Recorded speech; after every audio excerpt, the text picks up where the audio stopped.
in English part 1. 5 plus 5 equals 10. یعنی 5 به علاوه 5 میشه 10.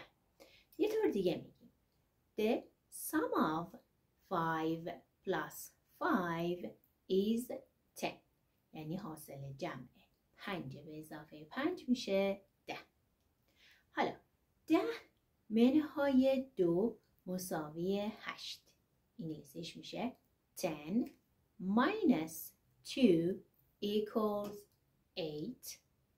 یه طور دیگه میگیم 2 رو از 10 برداریم میرسیم به 8. Take 2 away from 10 we get 8.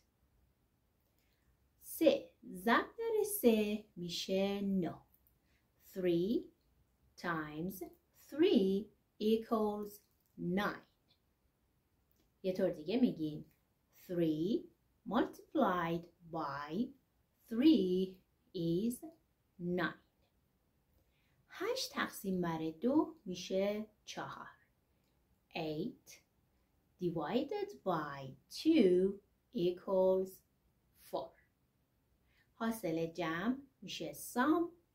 حاصل تفریق میشه difference. حاصل ضرب میشه product. و حاصل تقسیم میشه quotient. امیدوارم که دوست داشته باشین. سیوش کنین. میدونم به کارت میاد. لایک یادت نره. واسه دوستت هم بفرست. شاید دوست داشت به کارت اومد. بعدا میبینمت. Bye.